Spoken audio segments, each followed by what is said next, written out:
Hello friends, welcome to our channel to box office. কথা বলবো মির্জা এই মুভির 47 দিনের কালেকশন নিয়ে, রাজকুমার এই মুভির 47 দিনের কালেকশন নিয়ে। আপনারা জানেন সুপারস্টার সাকিব খান স্যার অভিনীত রাজকুমার ফিল্মটি নিজে 47 দিন কমপ্লিট করেছে, কিন্তু আপনারা জানিয়ে দেই বাংলাদেশে আজ কিন্তু মুভির কালেকশন খুবই কম এসেছে। এর প্রধান কারণ হলো আপনারা জানেন বাংলাদেশের আবহাওয়া খুবই খারাপ, যার কারণে ভালো শো থাকলেও মুভিটি কম কালেকশন করেছে। শুধুমাত্র মাল্টিপ্লেক্স এবং সিনেপ্লেক্সের থেকে আজ মুভির কালেকশন ভালো এসেছে।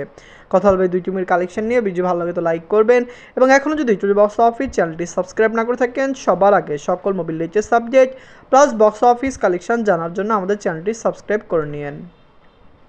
প্রথমত হলো মির্জা নিয়ে বাঁচলো 4 কোটি টাকা। লিড হলো অঙ্কুশ হাজরা স্যার, 47 দিন কমপ্লিট করে নিয়েছে।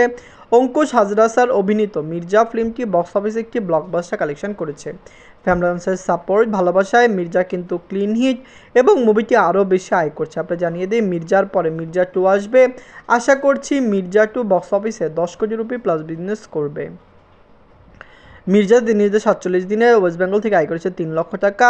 টোটাল কালেকশন হলো 5,11,00,000 টাকা। আপনারা যদি এখনও মির্জা না থাকেন দেখবেন অঙ্কুশ হাজরা স্যার অভিনীত মির্জা ফিল্মটি কেমন হয়েছে, লং টাইম রানে মুভিটি কত টাকা আয় করতে পারে। আমরা এক্সপেক্ট করছি মির্জা বক্স অফিসে একটি ভালো আয় করবে, এবং অবশ্যই মুভিটি লং টাইম রান করে মুভিটি বক্স অফিসে 6 কোটি রুপি আয় করবে। আপনারা জানিয়ে দিই মির্জা কিন্তু স্যাটেলাইট রাইট বিক্রি করে নিজের বাজেটের 60% রিকভার করেছে, যার কারণে থেজারিক্যাল বেলুর অনেকটুকুই প্রফিট আয় করতে পেরেছে। এখন কথা বলবো রাজকুমার নিয়ে বাঁচলো 10 কোটি টাকা। লিড হলো সুপারস্টার সাকিব খান স্যার, 47 দিন কমপ্লিট করে নিয়েছে। সুপারস্টার সাকিব খান স্যার অভিনীত রাজকুমার ফিল্মটি একটি ব্লকবাস্টার ফিল্ম। বাংলা দর্শকরা এই মুভিকে সাপোর্ট করেছে, ফ্যামিলি অডিয়েন্স এই মুভিকে সাপোর্ট করেছে। আমরা জানিয়ে দেই রাজকুমার এত বড় বিগেস্ট ব্লকবাস্টার বা অল টাইম ব্লকবাস্টার ফিল্ম নয় যেরকম আয় প্রিয়তমা করেছিল, কিন্তু রাজকুমার কিন্তু নন প্রফিটেবল ফিল্মও নয়। আমরা জানিয়ে দেই রাজকুমারের বাজেট 10 কোটি টাকা, কিন্তু মুভিকে রিলিজ করার আগে প্রডিউসার কিন্তু 10 কোটি টাকার বেশি আয় করে নিয়েছিল। এটি কিন্তু একটি প্রফিটেবল বিজনেস এবং উইথ থেজারিক্যাল ভ্যালুতেও ভালো আয় করেছে। নিজে 47 দিনে বাংলাদেশ থেকে আয় করেছে 5 লক্ষ টাকা। ইউএসএ কানাডা মার্কেট থেকে আয় করেছে 1 লক্ষ টাকা। অস্ট্রেলিয়া মার্কেট থেকে আয় করেছে 1 লক্ষ টাকা।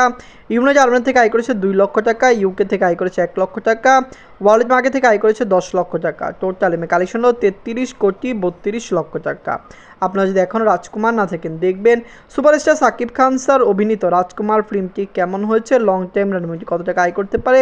ফ্যামিলি অডিয়েন্স এই মুভিকে নিয়ে অনেক বেশি আশা ভরসা করছে। আমরা আশা করছি রাজকুমার এখনও মালয়েশিয়া, সিঙ্গাপুর এবং ইন্ডিয়াতে রিলিজ হওয়া বাকি আছে। এইসব কান্ট্রিতে রিলিজ হলে হতে পারে মুভিটি বক্স অফিসে 40 কোটি প্লাস বিজনেস করতে পারে। ধন্যবাদ।